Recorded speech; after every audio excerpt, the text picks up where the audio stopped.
All right. Thank you so much for joining us this evening. After a brief technical delay that frankly could have been a lot longer, and I'm grateful it wasn't. My name is Aaron Bolerjack, and I am the executive pastor at OKC First Church of the Nazarene, as well as the vice president of the Interfaith Alliance of Oklahoma. And our discussion panel tonight is going to be on mental health and marginalized communities. We are anxious to get started. We have an excellent panel. I am really grateful to hear from these folks who are expert in many ways that I am not. And so panelists, if you are with us, you can go ahead and unmute and start your videos. And we will be hearing this evening in no particular order. That's not true, in alphabetical order, from Dr. D. Bigfoot of the Indian Country Child Trauma Center within OU Health Sciences Center, from Lieutenant Don Holland of the Homeless Outreach Team of the Oklahoma City Police Department, from Ms. Miranda Kiefer, from Aging Services and the Quality Innovation Unit at the Oklahoma Department of Human Services, from Ms. Sunaria Okongor from the National Alliance on Mental Illness of Oklahoma, as well as the founder of the Oklahoma Clinicians of Color, and from Mr. Dan Strawn, the Executive Director of the Homeless Alliance. Thank you all so much for being here. The way that we will structure our conversation this evening is that there are a few questions that I will pose to each of the panelists, and I will call on you by name and title as often as I remember to do that for the sake of clarity. And so we'll start, Lieutenant Holland, with you, just because you happen to be in the top corner of my screen. So please first tell us, remind us your name and where and how you serve, as well as the issues of mental health care that uniquely impact the community that you serve. That'll be the same question for everybody, but we'll begin with Lieutenant Holland. Sure. I'm Lieutenant Don Holland with Oklahoma City Police Department. I've been employed there for 28 years, and I've had many, many different roles through on the police department throughout my 28 years.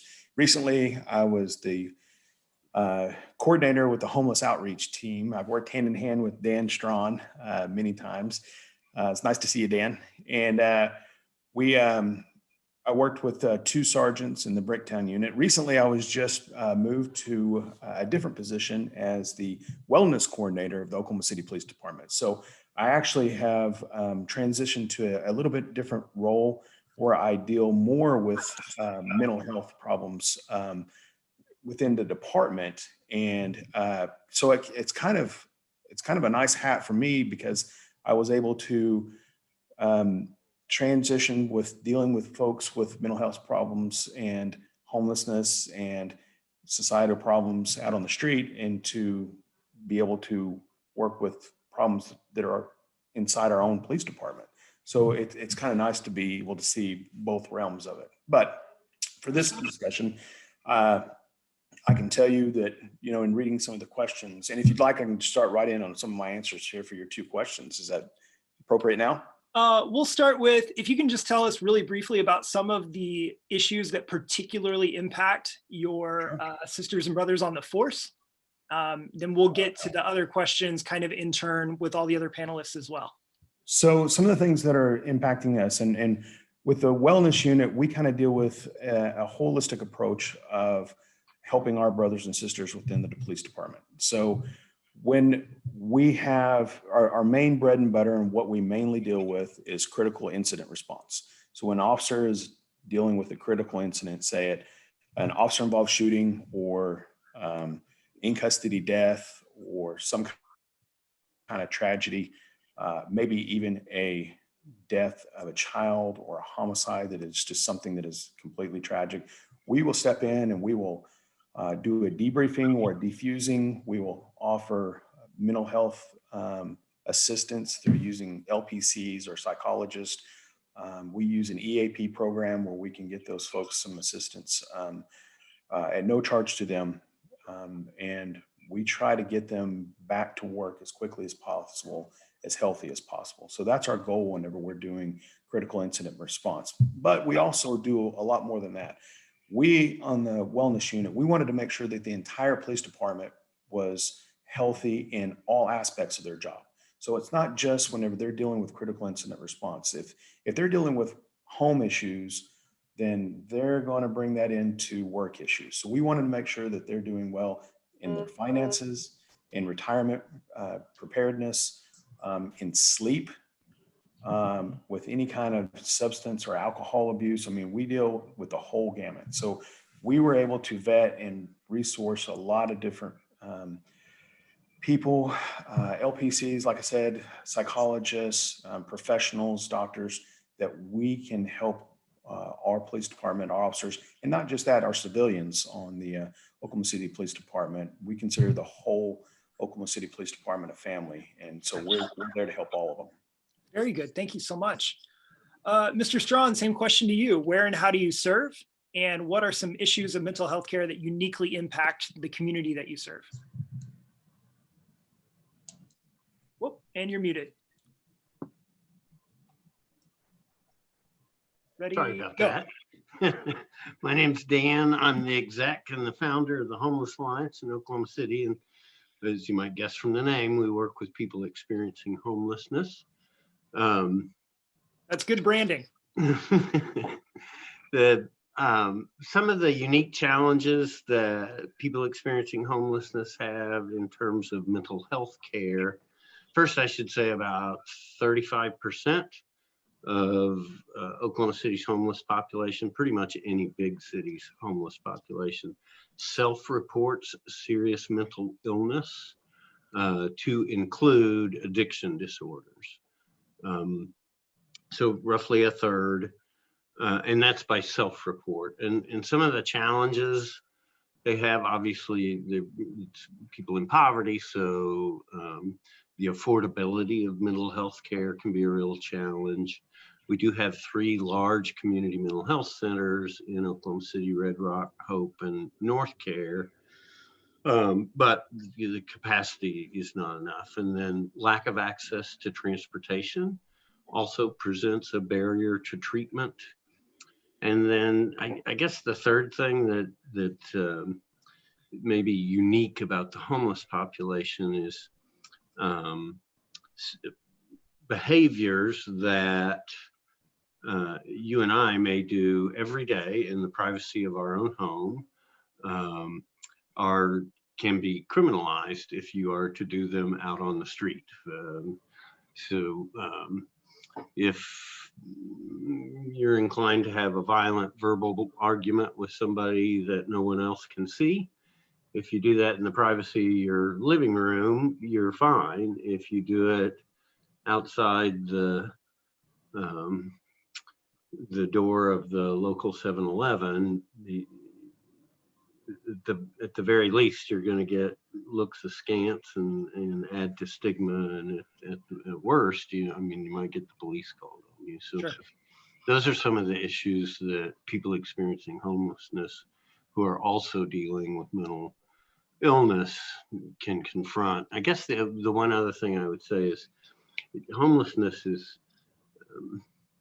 it's traumatic, and by definition, you're in crisis, and so just the fact of being without a home is traumatic to people.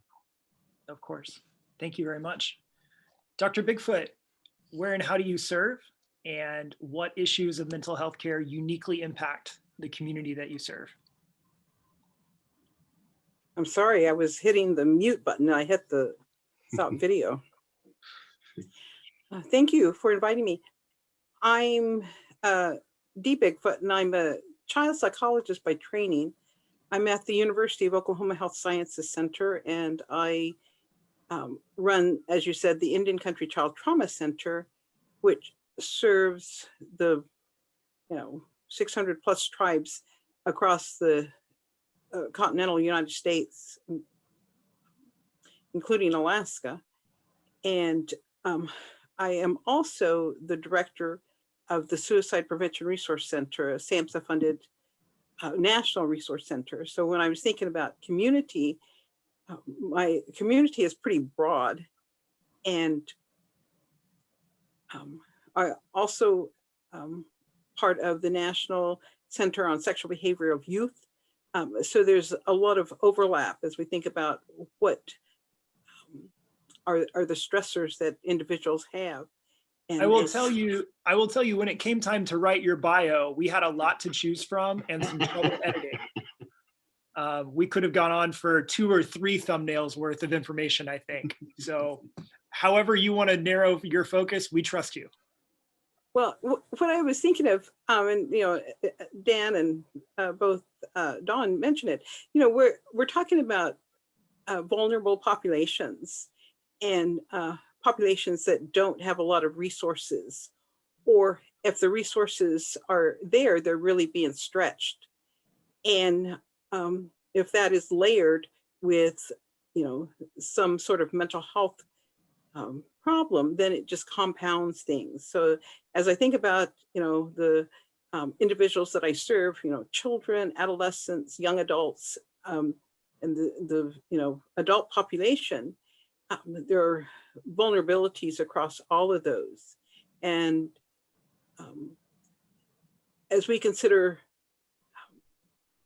trauma, as we consider the stressors and the how to manage with the limited resources, what are the things that are safe about that, or what are the things that are secure about that?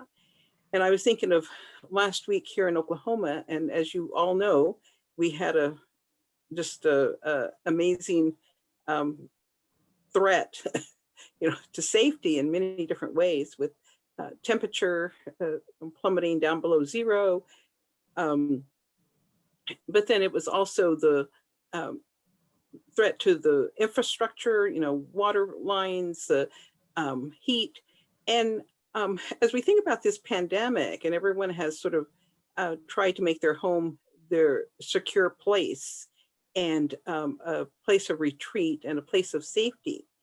Well, as we consider what happened last week, that was a threat to our homes, to our sense of safety. It was an intrusion into what we thought would be a place to retreat to. And we think about people that are homeless, where can they retreat to? As we think about, kids on the street, or even first responders that need to be out. And so as we think about the stressors, people learn to cope in different ways. Sometimes they have really good coping skills. Sometimes they don't have such good coping skills. And so as we think about mental health, what are the things that really impact how people manage, how they are able to think about their circumstances, how they're able to draw on the resources that are around them, what kind of support network they have, how do they feel in terms of reaching out? Is it okay to reach? What kind of traumas have they had that really threatens their sense of security? So I think by being able to think about how do we help the most vulnerable of our population is certainly my concern, and supporting those networks and those resources for vulnerable populations. And it includes LGBTQ, it includes homeless, it includes severely mentally ill. It includes people who are just really stressed with limited resources. And I appreciate the ways that already we're naming some of the ways in which those stressors can be layered on top of each other by age and gender and socioeconomic status and housing or shelter status, all of those things. Or just discriminatory practices and belief systems about who has the right to exist in what kind of relationship. So we really have to create more safety or safer communities. Certainly. Thank you very much. Ms. Okongor, please tell us a little bit about where and how you serve and the mental health care issues that uniquely impact the community that you serve. Well, again, thank you for having me, again, my name is Scenario Conger, and I am founder of Oklahoma Clinicians of Color, a foundation that is very near and dear to my heart. Um, Initially wanting to work with minority populations to just kind of build a bridge and educate, as well as inform and provide resources for perhaps people of color who may have mental health issues but are not aware exactly where to go. Founded in 2018, Oklahoma Clinicians of Color has grown. We've been able to inform the community as to where to go, perhaps for resources. I'd be able to identify perhaps maybe even some mental health issues, what to look out for, where to go in terms of resources, as well as educate and support mental health, minority mental health providers in our community. To date, we have a collection of maybe 375 minority mental health providers, as well as students and people that are supporters who are reaching out to the community to, kind of as a support and resource hub to help give back.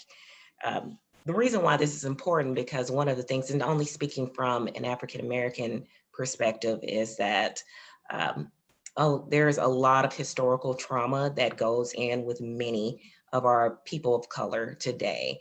And because of that historical trauma, there's been a huge mistrust within the system, perhaps maybe even a non-idea of where to actually go, where to actually seek people, and especially in terms of health, the inability to access those services has led to a lot of not necessarily receiving the right forms of treatment. So what Oklahoma what Oklahoma Clinicians of Color has done is kind of, again, been that bridge for people to access those services if needed.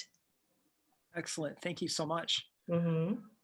Ms. Kiefer, tell us a little bit about where and how you serve. And then also we're going to turn the corner and come right back to you for the second question, which is tell us a little bit about what's not working where you are. What are some of the gaps in care or the challenges that still need to be addressed? But before we do that, tell us a little bit about where and how you serve and the mental health care issues that uniquely impact that community, please.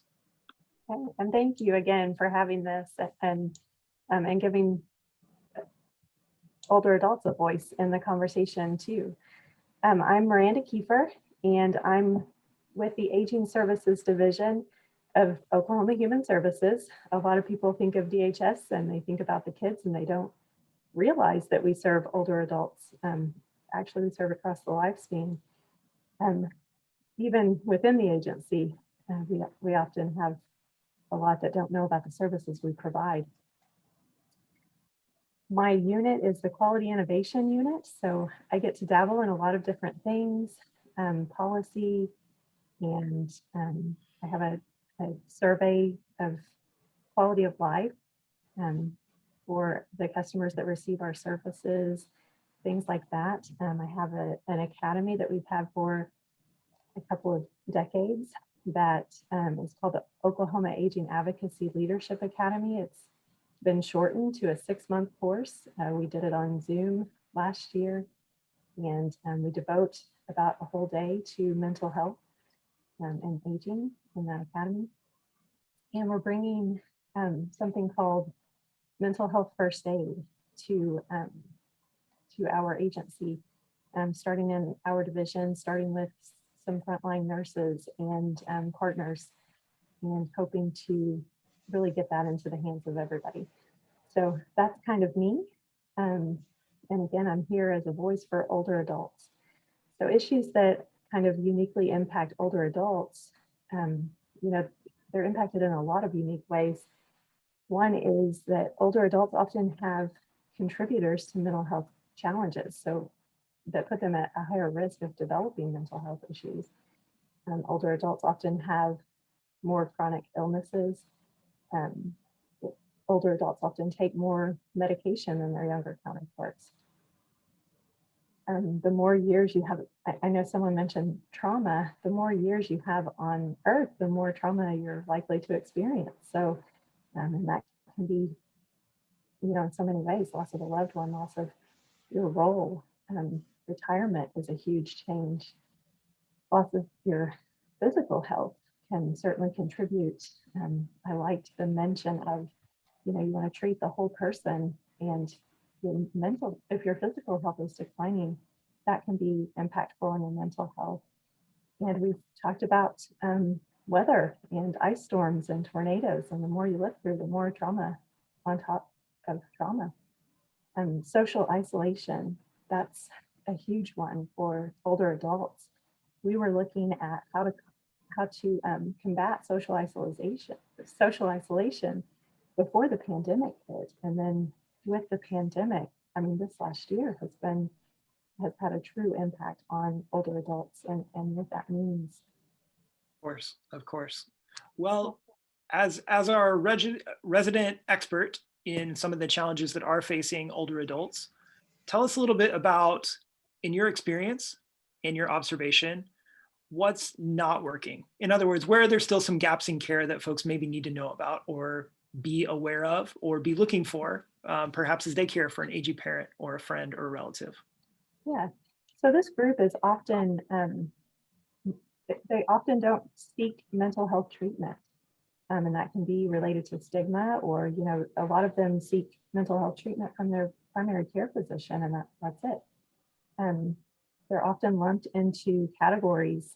Whenever we think about age ranges, we have some clearly defined and pretty consistent ranges for infant, adolescent, preteen, teen, young adult, middle-aged adult. But when we get to older adult, often we're lumped into a category of maybe 55 plus or 65 plus. And whenever you think about 65 to 100 or 55 to 100, your needs as an 85-year-old versus your needs as a 55-year-old can be quite different.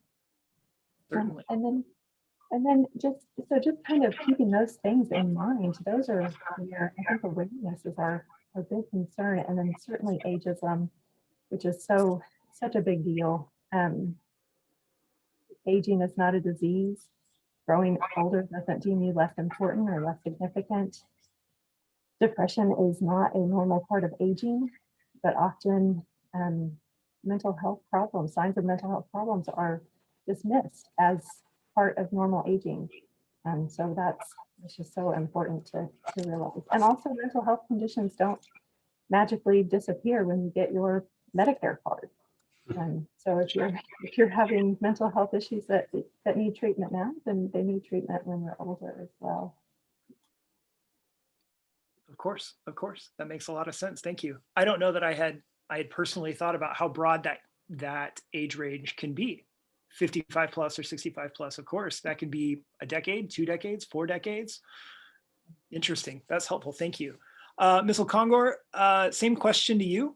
Where are some of the gaps? What's not working when it comes to mental health care and communities of color in particular? What has been a hindrance, especially within the African-American community, would definitely be stigma. There's a huge stigma, and it relates back to what we were talking about earlier in terms of mistrust. And the mistrust is definitely warranted. We've seen disparities in healthcare. We've seen disparities in education, as well as social and economic resources that ultimately have impacted the African-American experience. And that in turn has also greatly affected our trust of mental health, our trust of law enforcement, and things of that nature there. Because of that, we have a limited ability of actually believing that there are resources out there that actually cares and are structured. And then another thing that we have challenges would be the lack of people that look like ourselves.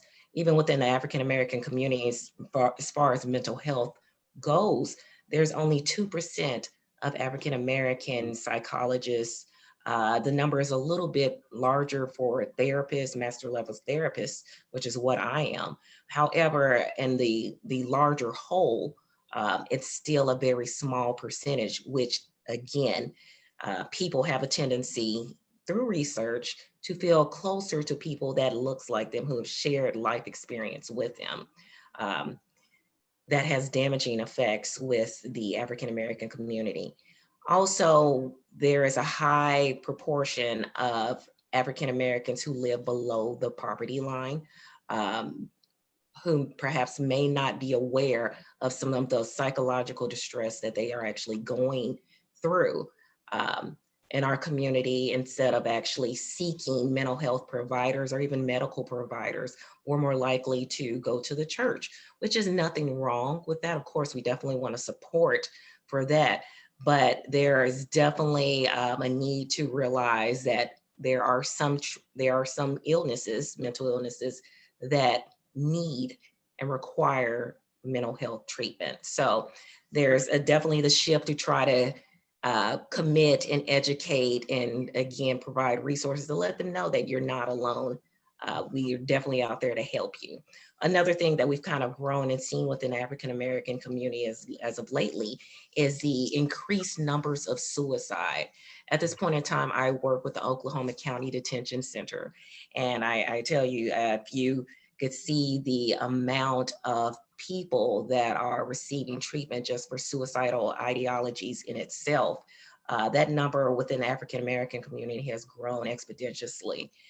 So we're trying to pinpoint where is the hemorrhaging coming from, you know, and what we can do now to actually to decrease that. One of the things that we know is that African-Americans are basically low as far as reporting mental illness,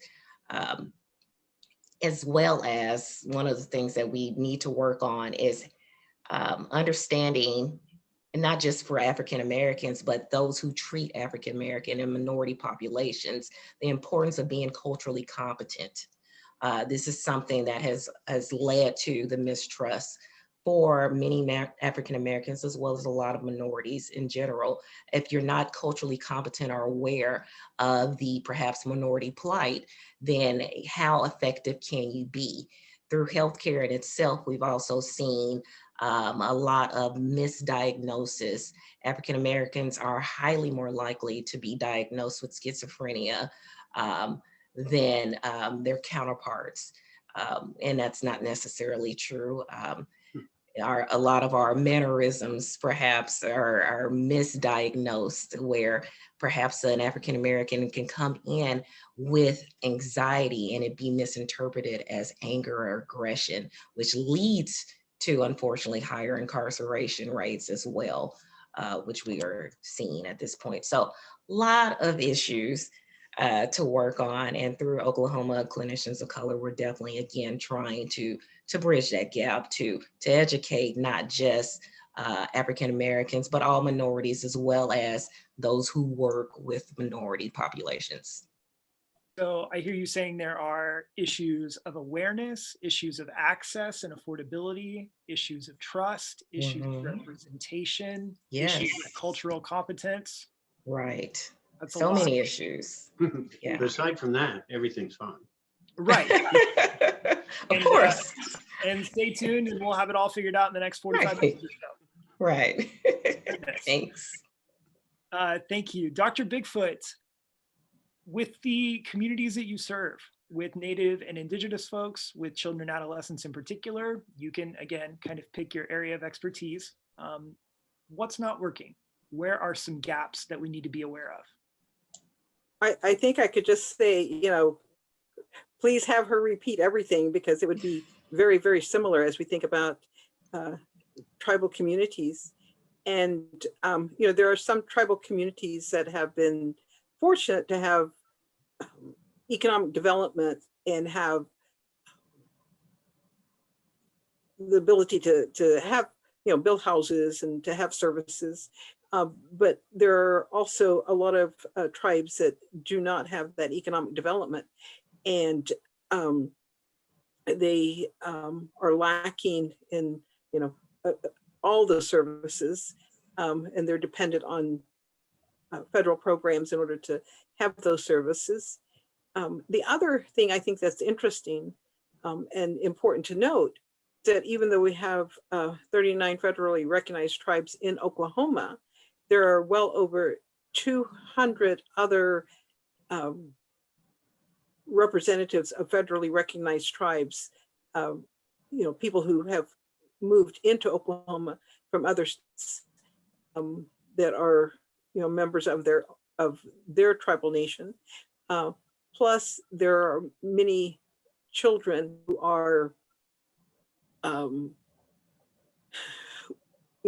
the designation of either being eligible for enrollment, or they may be not eligible, but still have some lineage with American Indian tribes in Oklahoma, American Indian tribes, and they fall in the cracks. They're may not be eligible for services, or they might not be eligible for enrollment.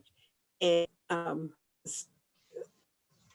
again, what are those policies? What are those federal mandates that have been funded? What are the different state policies that may conflict with tribal sovereignty? And so as we think about different gaps, a lot of this is how do you recognize and support individuals who have eligibility in one sense, but may not necessarily be have access to those services in a way that really makes a difference. As we think about marginalized communities,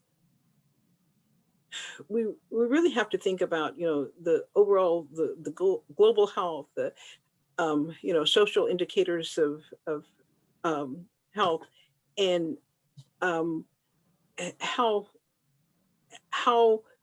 those populations came to be today, and how has adversities affected not only the individual today, but historically.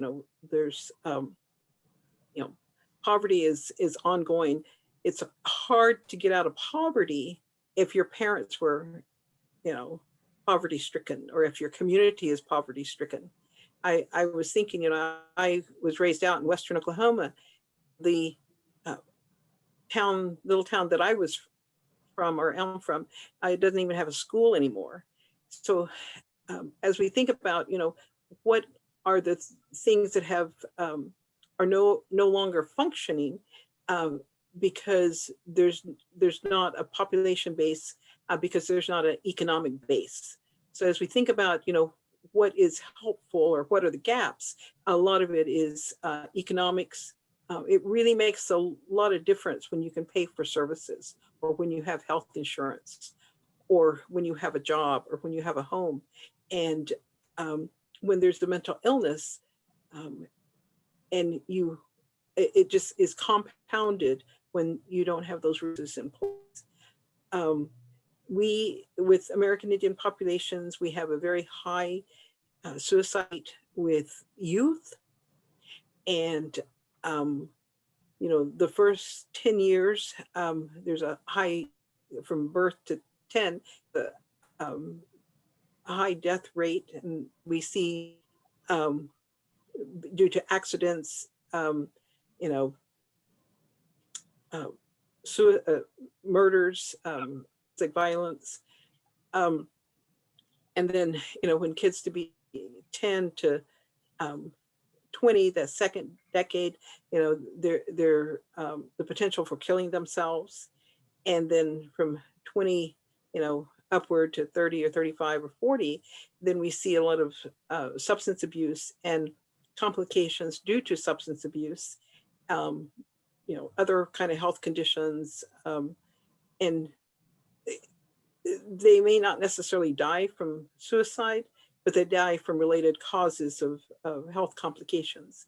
And so, how do we support our communities so that they have the necessary means to manage life better.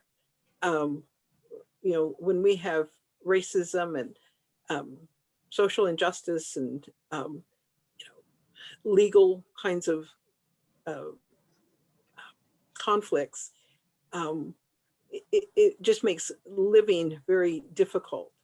And all the things that were said before about, there's so many limitations with people of color that how do we help society shift? And I think that's why this conversation is so important.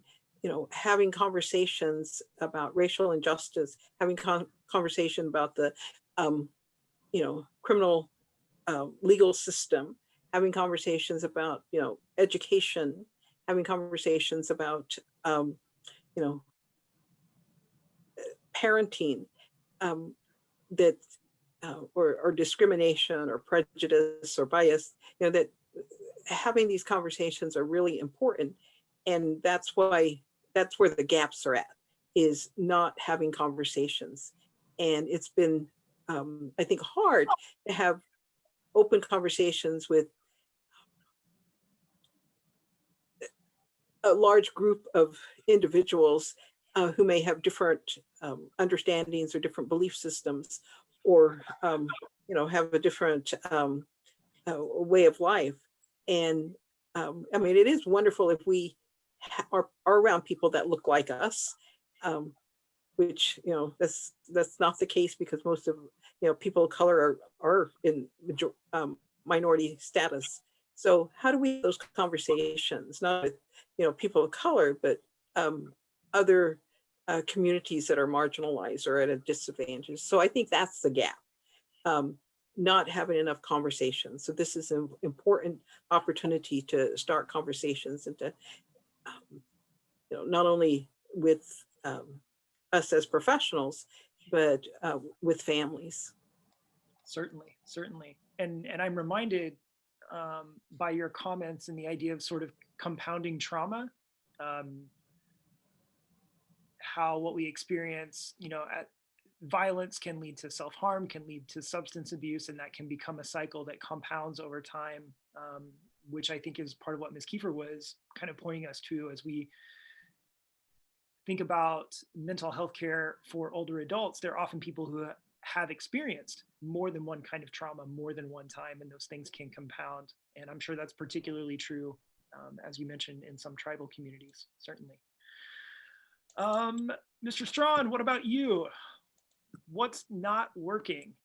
And that's a big loaded question, but what's not working? What are some gaps that you would point us to and say, hey, here's something you may not have thought of, but that is particularly problematic for the homeless and unsheltered population? Sure.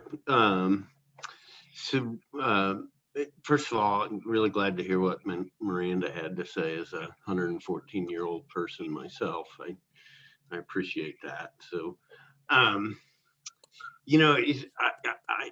may be a little more concrete on this issue, because it's a kind of a daily struggle for us. So, and it's really a resource issue, and specifically, I think about inpatient mental health facilities for people who are indigent.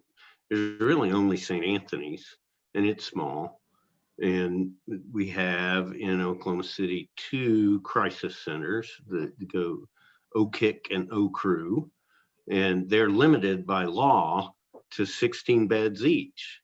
So you got 32 crisis beds for a metropolitan statistical area that's verging on 1.5 million people.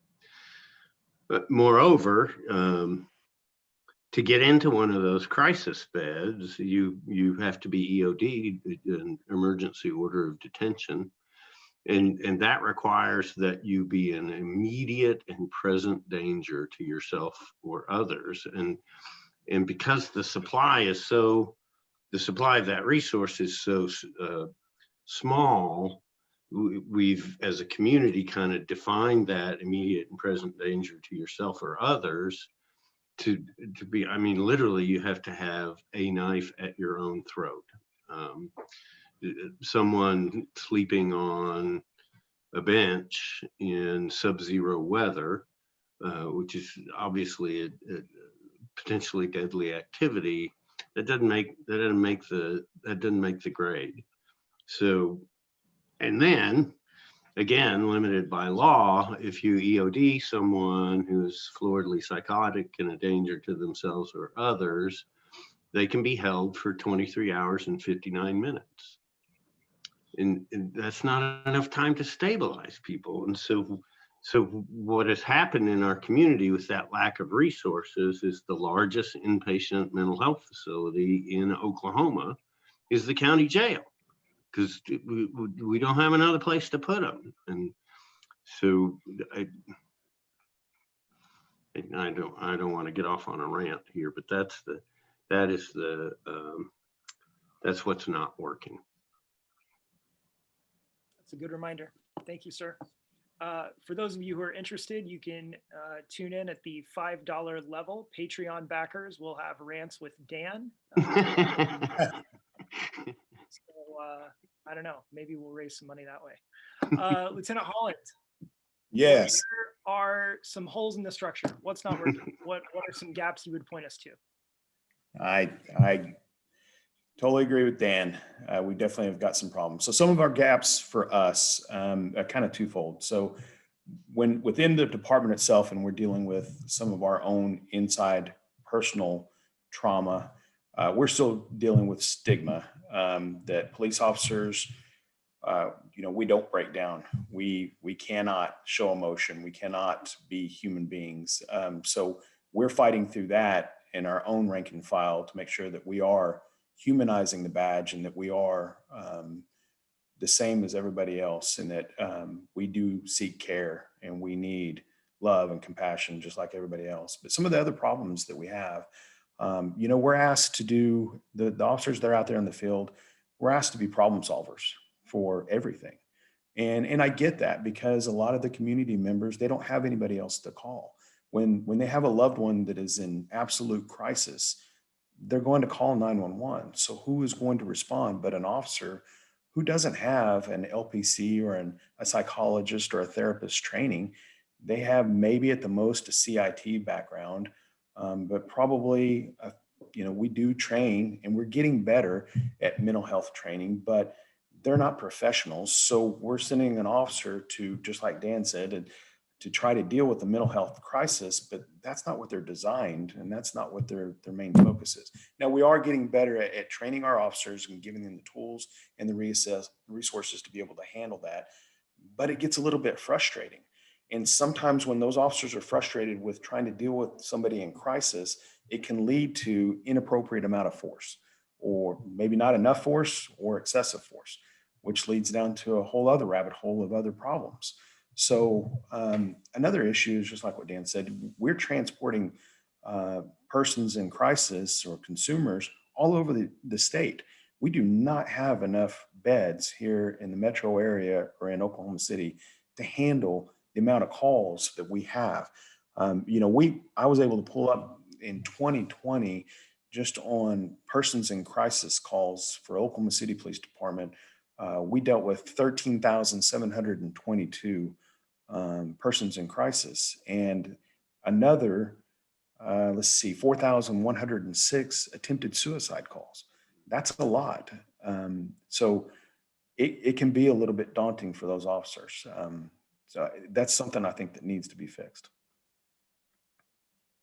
We will close, not in this moment, but we will close by asking you what is working and what are the things that give you hope for the future of mental health care in your community. So that's where we will land the plane, but not quite yet.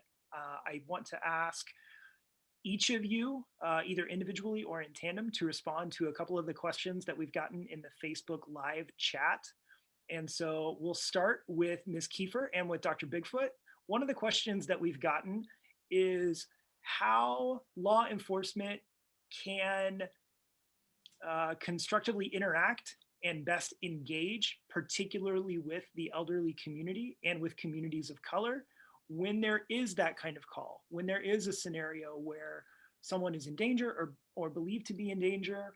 What kinds of things are helpful as those officers try to engage constructively and with the appropriate amount of force, but also the kind of cultural competence that we discussed earlier. Sure, well, I can start. And I think, you know, around the state of Oklahoma, we have good relationship with law enforcement officers through our Adult Protective Services program. And really, I think the main thing is just thinking about the person, and if you have someone there who knows the person, to try to be person-centered. If there's a mental health issue involved, just, you know, obviously you have to keep everyone safe, but just being cognizant of there might be more going on with this individual. Excellent, thank you. Dr. Bigfoot? I think when you think about situations, you want to de-escalate and decrease the tension.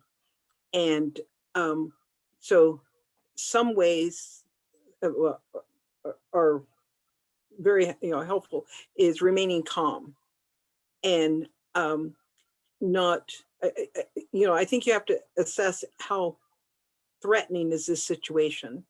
And for the most part, I think when you're encountering youth, and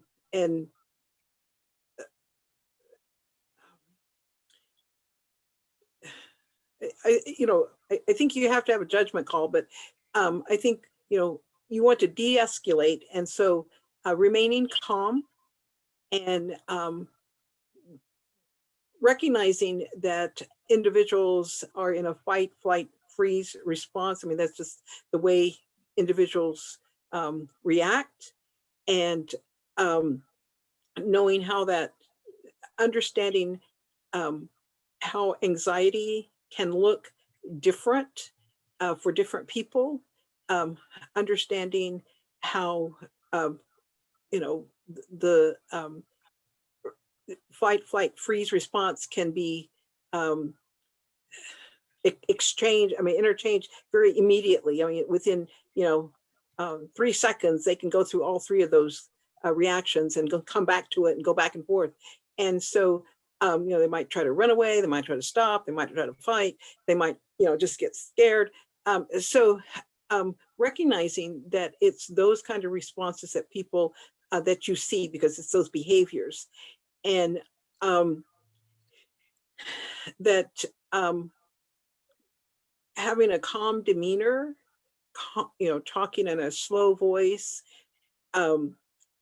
just asking questions that are not challenge questions, being able to offer them something, a stick of gum, a Coke, you know, something to, you know, chips, you know, something to show that there is a desire that it's not a threatening situation. And then being able to just let the person kind of be there for a minute, because it takes a while. I mean, think about it. When your adrenaline is up, how long does it take to come down? And so you can't expect somebody just to, you know, all of a sudden say, okay, you go from, you know, 100 down to 2 in no time at all. So helping kids learn how to be grounded.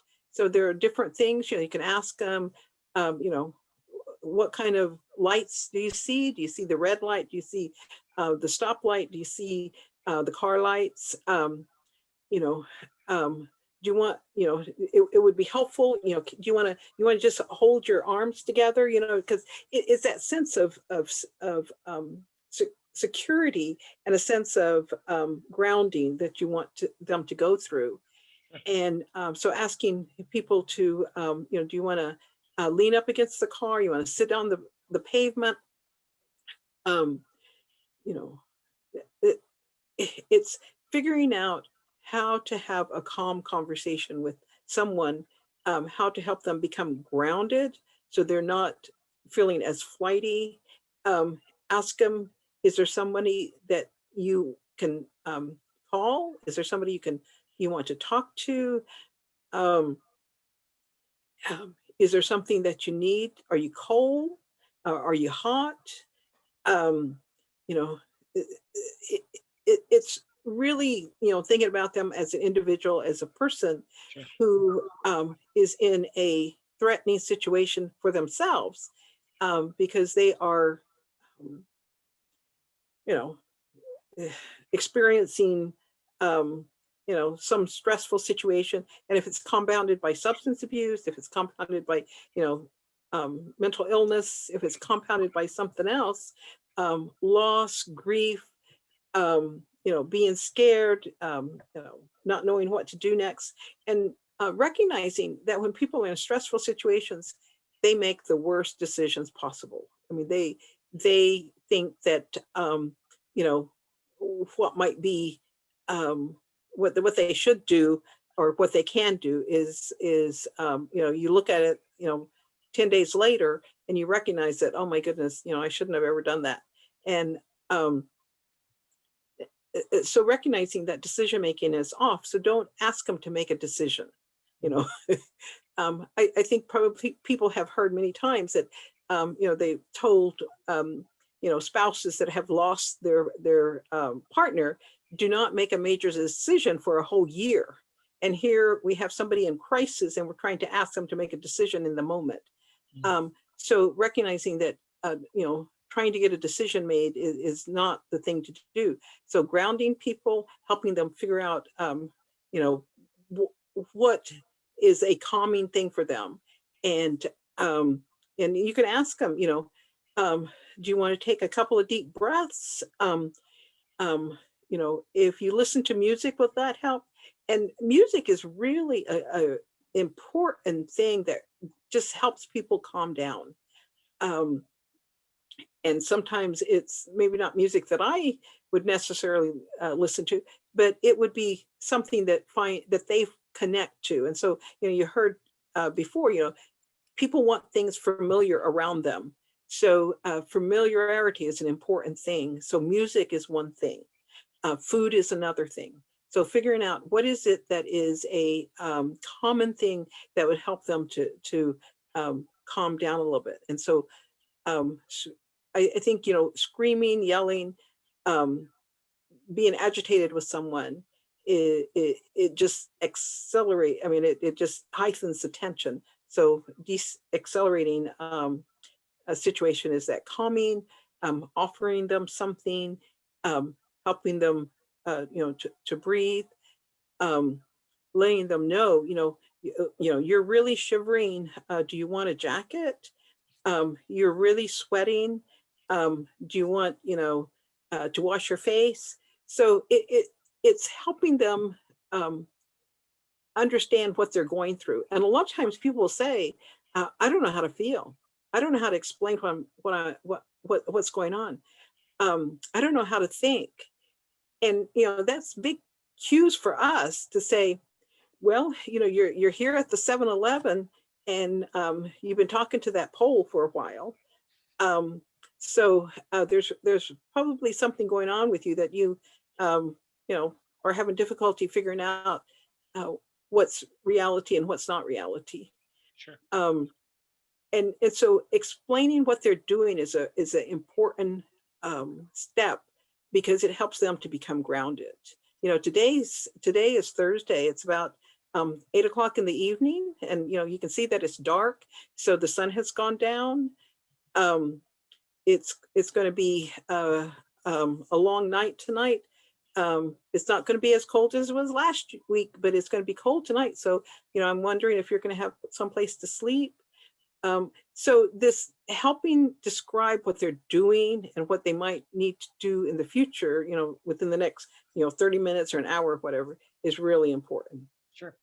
Well, and I really appreciate the way that both of you couched your responses in terms of seeing people as people and responding to people as people, and not as a moment of crisis, or not as a problematic circumstance, or not as something that has been objectified, but rather to continue to try to honor that individuality and that individual identity. I think that's really important as well. Thank you. We have our next question is for Lieutenant Holland and for Miss O'Conger. And so both of you mentioned separately when describing the communities that you work with that one of the challenges is the stigma associated with mental health care, needing mental health care, or seeking mental health care. And so we'd like to hear from each of you. What are some strategies for overcoming that kind of stigma, either for yourself or a loved one, to help them get or to help yourself get the kind of care that is needed? I'll go ahead and start first. I'm sorry. Definitely being able to educate yourself on the subject of mental health, mental illness, because there's such a long, there's definitely a long, what am I trying to say? And the word I'm trying to say is there's definitely a long division between mental health and mental illness, right? So being able to be aware of the spectrum, that's the word I was trying to go for earlier. Sure. Yes, the spectrum. There's such a spectrum in between mental wellness as well as mental illness. Being able to educate yourself as well as your loved one on what to look out for before things escalate to uncontrollable mental illness is really key for helping yourself as well as the community and your loved one who perhaps has mental illness with the treatment. Because things can escalate quickly. That's not necessarily always the case. So again, you want to be aware of perhaps smells, sights. People with mental illness occasionally have auras, right? Or they may find themselves perhaps sleepy more than other, or perhaps they notice that they're not taking their medications because they believe that they're feeling well and they no longer need it, right? Being able to be educated on the subject of mental health and wellness can perhaps help you as well as help your friend or help the loved one who's going through perhaps mental illness. Be aware of those things and address those before they become cases in which you're having to call the police or you're having to take them to the hospital, right? So there's things that you need to have with you or be aware in addition to educations, but you also want to be able to have phone numbers, therapists perhaps, as well as places that you can go to, as well as perhaps you being there present if a person is going through crisis as you're talking to the police officer and when you're making that call to 911 because the person is now no longer safe to themselves, being able to be there for them through the beginning as well as the end. And what we do know that mental illness, especially when it's left untreated, can be very exhaustive. It can be very exhaustive for not only the loved one who's going through, but also for the caregivers who are there with them 24/7, who's enduring the rants or the abuse or, the different things that go along with people that are in the throes of untreated mental illness. So taking care of yourself if you are a caregiver of someone with mental illness, but also again, being 100% aware of the diagnosis, the side effects of medications, being aware and having conversations with therapists and encouraging them to continue with mental health treatment, even before it gets to the point where we're having to call the crisis center or even go to jail is key, in my opinion. That's really helpful. Thank you very much. And I think it connects well with what we've said before, that often left untreated, left unchecked, left unaddressed, as Lieutenant Holland reminded us, sometimes law enforcement is called because people literally don't know who else to call. They have not made themselves aware of the resources that are available. And those things can be related for sure. Thank you very much. Lieutenant Holland, overcoming stigma. I'm sure that stigma surrounding mental health care is no big deal in law enforcement. That's never a problem. But if it were, how might you go about addressing it? So we're the helpers, but we don't do a very good job of helping ourselves. And we take care of everybody's problems but our own. So they're not very good at addressing that. So we really try to defeat stigma by making them aware that they have a baseline. Okay, we want you to think about a time in your life of when you were happy, where you were at, what you were doing, when you didn't have all of this built up residual trauma that you hadn't seen all of these calls or dealt with all of this, and where you were at. That was your baseline. And what has changed since then? And how can you become resilient that that is not going to affect you, your marriage, your life, your outcome, your everyday work lifestyle that you're going to treat others. And so we can use that to try to get them in to see an LPC. Also, we're doing something with the Oklahoma City Police Department now that has changed, where we're actually, when an officer is involved in a critical incident, we're not going to give them an option anymore. We're going to take that away to where it's going to be mandatory. We're going to send them to see somebody, and they're going to understand that this isn't voodoo. This is somebody who is just a normal human being that wants to hear their problems. They may talk about that critical incident, or they may talk about the 4 divorces that they had, but they're at least going to go in and talk to somebody and understand that this is help. So sometimes we have to give that little push to be able to get that accomplished. But we've been really successful. And what we're finding is a lot of the younger officers, they're very open to it, and that seeing an LPC is just standard operating procedure. And so we're really excited about seeing that. I think we've come a long way. Now, some of the older officers, it's a little bit more difficult to push them in that direction, but we can use that baseline mentality to say, where were you happy at and where are you at now? And if there's a difference there, maybe there's something that we can do to fix that. That's good. Thank you very much. It's encouraging to hear that younger generations are becoming more comfortable with that. As the folks on the force are younger and younger. I also teach at a university, and I've taught students who are now graduated and who are on the force, which makes me feel old, but also gives me a lot of hope for the future of the force, and in Oklahoma City in particular. So I'm grateful for the things that they've learned that maybe even I would have been resistant to at their age. That's encouraging. Good.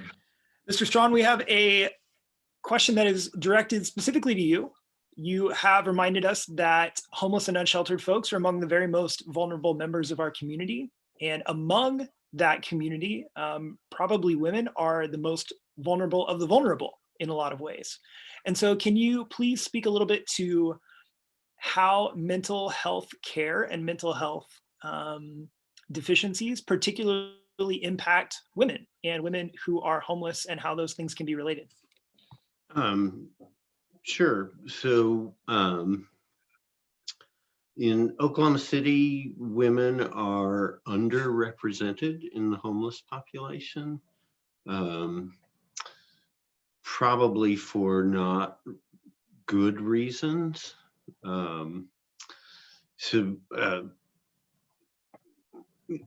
Women generally in the homeless population can be targets of abuse and all kinds of negative behaviors. One of the saving graces is, as with many helping professions, most of the professional staff at the agencies that care for people experiencing homelessness tend to be women. And so we have a better opportunity to make a connection with those folks and move them more quickly through the system. One of the things we do pretty frequently is survey the population to get a better idea of what's going on with them, and pretty much close on to 80% of people experiencing homelessness who are women will self-report some level of violence in their life, either before or becoming homeless as a proximate cause, or while they were homeless. So women, families with children, particularly vulnerable. We're fortunate in Oklahoma City that we have some programs specific to that population, but as with all of our programs, demand outstrips supply. Sure. That's interesting. I don't know that I had thought a great deal about the way that gender distinction in caring professions would impact the ways in which they serve those communities, but that makes a lot of sense. And I'm reminded of my friends at Palomar, in particular in Oklahoma City, and most of them are women. And I don't know that I had put those two things together, but I can understand where that would be a helpful thing, certainly. Yeah. Okay, we have talked pretty extensively about some of the unique challenges facing the communities that each of you serve. And we have asked you to describe for us kind of the problem and where the gaps are. But we want to end on a more hopeful note than that. And so want to now give each of you an opportunity to tell us a little bit about what is working or what gives you hope for the future of mental health care in the communities you serve. And if you want to, you can also recommend a resource if someone is particularly interested in learning more or finding out about the communities that you serve or ways in which they might contribute to that kind of service. This is your big chance for a shameless plug. Learn more, go here. All of that is fair game. But especially, what is working and what gives you hope for the future of mental health care and the community you serve? And Dr. Bigfoot, we will begin with you. Thank you. I think I'm really excited about the use of cultural teachings, whether it's language, whether it's parenting, naming ceremonies, that the cultural teachings allowing for connectivity, belonging, identity, explaining how the world works, explaining how people are relatives with one another. So I think our tribes have a variety of offerings within their cultural teachings that link with contemporary education, and that has been a strong link to having children, having parents, having elders all have a sense of confidence in going forward.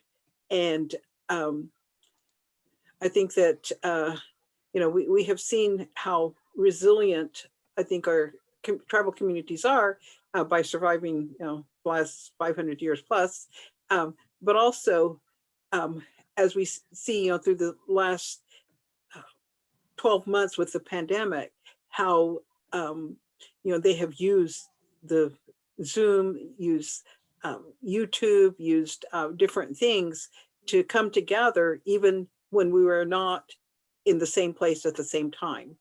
But having virtual powwows, having virtual gatherings, having virtual talking circles, having virtual language classes. So I find that very helpful.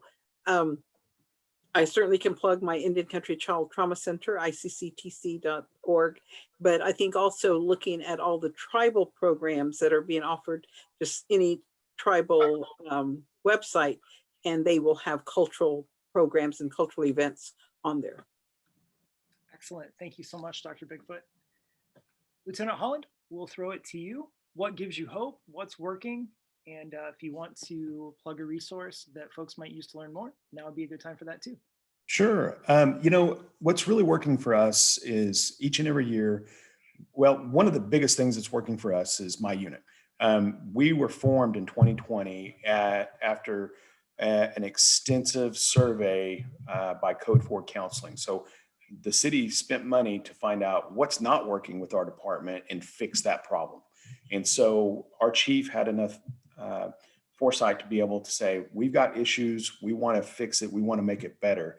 So that's exactly what he did. And so he set us down a path to improve things. And I think if you were to poll our department now, we're way farther ahead than where we were a year ago today. So that's definitely an improvement. But in the grand scheme of things, as far as the Oklahoma City Police Department with our community, each and every year we're improving our officers by identifying and dealing with people in crisis. One of the things that we do better is de-escalation, like Dr. Bigfoot had talked about. We train and we really go over de-escalation and tactics of de-escalation and how important that is with our officers in the community. Also, the use of less lethal. When the de-escalation just doesn't work, we don't want to go to lethal.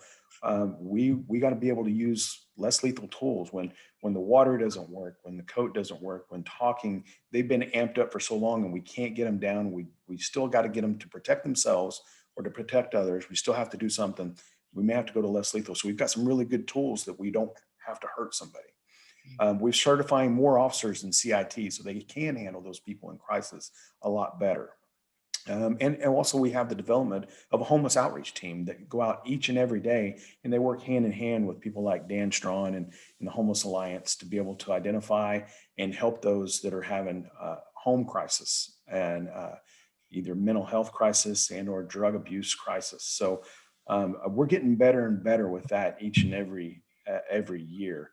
You know, some of the things that the city, I think, is doing, in Oklahoma City in general, they developed even a low barrier shelter that just opened up. I think it's opened up now, Dan, and you know, that's something that we really needed for a long time, and I'm glad to see that that's up and coming. So I think that we're really progressing as a city, and with the Oklahoma City Police Department working together. So you know, and the shameless plug, I encourage everybody. Now, COVID has kind of slowed us down on this, but anybody has questions, anybody who wants to see what we do and how we do it, I implore them, please come do a ride along. Come sit next to an officer for a 10-hour shift or a 5-hour shift. Come just see how we work, what we do, how we interact.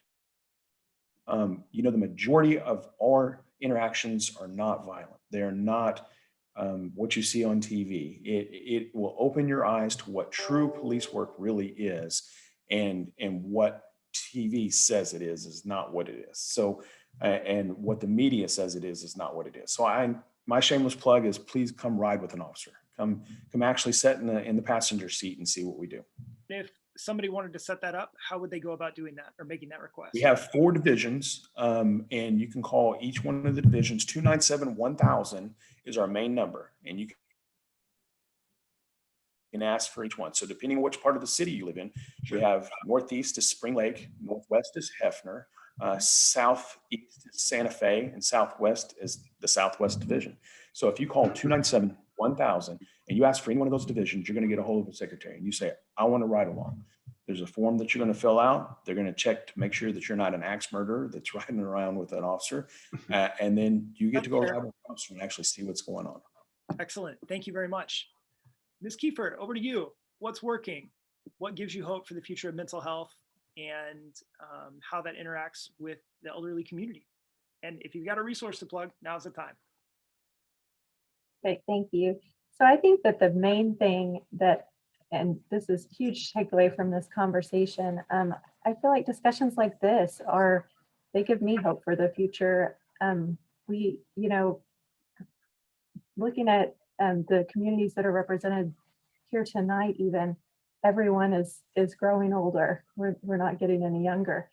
1,000 Oklahomans turn 65 every day in Oklahoma alone. And we're running out of people to take care of them. So these conversations and the innovation and the sparks from just being a community and coming together and hearing each other's thoughts, I think is so important for the older adult community. We also have a large coalition for mental health and aging specifically that's headed by Karen Orsi, and I think Oklahoma was the first one to develop a coalition for that. And we work closely with the National Coalition on Aging, which is probably my plug, because you can get to the Oklahoma site from there. But, you know, there are lots of resources. And during this time, I know someone mentioned technology, and we're doing a meeting with people. I don't know where everyone is, but we have a lot of opportunity. And their adults are starting to, you know, they're not a community that is really tech savvy sometimes, but we're getting some technology into the hands of older adults. And I think that's important. And the more we do things like this, the more as we age, and we have options to combat social isolation and things like that. So I think this is just a great opportunity, and I appreciate it again. Some things that we're doing at DHS, agency-wide that I think are helpful to our future. We've added a position for a director of behavioral health integration. That was new right before the pandemic. So maybe summer of 2019.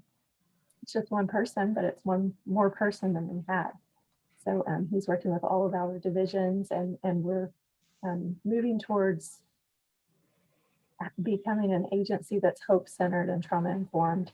And I think that that has been a big part of the conversation tonight. And I think that's important to the preventative side. We work a lot with children, and we really want children to grow up to have less trouble as adults. So just all of us coming together and working. I really appreciate this opportunity to be here. Excellent. Thank you so much. And it reminds me, our experience as a faith community is that the pandemic illuminated for us some ways in which we were only connected to our elderly congregants in person. And so having to figure out how to do everything online also meant figuring out how to do things online and make those connections. And so we've had folks doing a lot of tech support over the phone, and we've had folks where we send their kids over to do things in person, and you have to get creative. But the other thing that we found is now our connections are more resilient because they're not wholly reliant on in-person communication, nor do we hope in the future to be wholly reliant on digital communication, but some sort of hybrid is probably our best bet going forward, and to stay in better touch with more people for longer in their lives. Thank you so much. Mr. Strawn, what about you? What's working? What gives you hope for the future of mental health and serving the homeless community? And if there's a resource you'd like to direct people to, what would it be? Sure. Well, I would kind of echo what Miranda said. Just the fact that conversations like this are happening is real progress. Just the fact that the Oklahoma City Police Department now has a wellness unit that looks after the mental health of their officers. 10 years ago, that would not have happened. The fact that Oklahoma City Police Department has a homeless outreach team that's about 5 years old. That, as a community a year and a half ago, we passed MAPS 4 by a wide margin, and 75% of the projects in there were human services projects, including a mental health campus it would have wraparound services, easy of access. So I see real progress across the community, a recognition of, I'm reminded Peter Menninger when he opened the Menninger Clinic in Topeka back in the 40s, for Christ's sake, the first really robust, modern mental health facility. And when he was taking the media on a tour, one of the reporters asked him what percentage of Americans have some mental health issues. And Menninger replied, 1 out of 1 of us. And I think there's finally some real recognition of that. And it's slow and creeping, but you can see it happening. And that really, for me, is the most hopeful thing.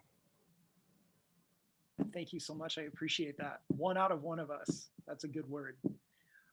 Ms. Okongor, we have left you for last on purpose. Want to give you the opportunity to kind of take us home and give you the last word. So what's working? What gives you hope for the future of mental health and communities of color? And are there any resources you would point us to in those directions? Again, Aaron, thank you so much for having all of us. And it's been a true fortunate experience to be in the same room with you guys and learning and growing and experience. To answer your question, I agree with everyone else in their discussion of how we're having these conversations ultimately lead to the growth and awareness of marginalizations and minorities, as well as with mental health and ways we can improve on that. I started off this conversation talking a lot about the African-American plight and dealing with historical trauma and how that has really skewed our view in terms of receiving assistance from various resources. Today, I see that there's a sense of urgency not just with African Americans, but a lot of people in supporting our need for making sure that the things that have led to our historical trauma no longer continues today, right? So just that youthful drive as far as being able to go out and push and promote injustice as to discredit disparities among healthcare and education, as well as mental health. The more that we see that in our communities, and we've definitely seen an uprising of that, where people are wanting to be heard, people are wanting change now, and they're doing that. It's more than just talking. Let's take this on a higher level, higher than just state. Let's make it local. Let's go ahead and take it to the national levels to ensure that change is done, has really been uplifting. So being able to see the promotion of youth and individuals coming together to help a common cause, and realizing that this is a humanity issue, not just an individual issue, but a humanity issue, has been huge. And that gives me hope. In terms of mental health in itself, it's becoming less stigmatized. We're seeing even television commercials, we're seeing movies that are promoting the idea of taking your medications or seeing a therapist, realizing that everyone from police officers as well as to individuals, children, are needing help with mental illness. The fact that suicide in itself is number 2 cause of death, and it's so treatable, is just unfair. Again, knowledge, resource, and education, it really helps. One of the things that I'm really proud of, and again, we found it in 2018, just based off a need for more people of color to help our communities to overcome these hurdles that we discussed earlier, is Oklahoma Clinicians of Color. Again, we are a resource in which we're trying to help the community, link community members with therapists of color who look like themselves in the community, to, again, dispel myths, to provide resources if necessary. And we're definitely out there, and we're Facebook based now at this point in time. If you're on Facebook Live, please look us up, Oklahoma Clinicians of Color, all one word. And again, we've been really out there in the community, ensuring that people are aware that mental illness does not have to necessarily be a stigma. A lot of us are going through some things. We can help you find a counselor, perhaps if you don't have one. If you're limited on resource, we can help you with therapy resources or group resources. So just that push and promotion has really led me to believe that we're finally getting there. We're finally getting there. We still have a long way to go, but we're making progress. Thank you so much. Ladies and gentlemen, we are so grateful to each of our panelists for the time and the energy and the effort that they have expended, a little bit even more than we thought we were signing up for. We could do this all night. That is not what they agreed to, and so we probably won't. A quick reminder, the mission of the Interfaith Alliance Foundation of Oklahoma is to promote the positive role of religion as a reconciling force in both public and private life. And so this particular discussion is a part of that, and it won't be the last discussion like this that we have, and we may see some of you again, but we are very grateful for the ways that you have lent your ideas and your expertise and your experiences to this conversation. You may now all give yourselves a very quiet round of applause. Thank you so much. One of the things that I really appreciate about this conversation and these conversations generally is that they reinforce the idea that we are a community, and we can be a community of support, that challenges like mental illness and mental health care are individual challenges that can be met and can be supported in communal kinds of ways. And that those of us on this screen, those of us who are a part of the Facebook Live chat, those of us who are part of the Oklahoma City community and the Interfaith Alliance, we can be that community for one another. And each of us knows different kinds of people and has different networks for whom we can be that community. And we are, all of us, smarter together and kinder together and more well-connected together and more loving together. And we are better together because of each other. And so, as always, we are grateful for your participation, and we hope to see you again soon. Thank you so much. Signing off. Thank you. We'll talk to you soon.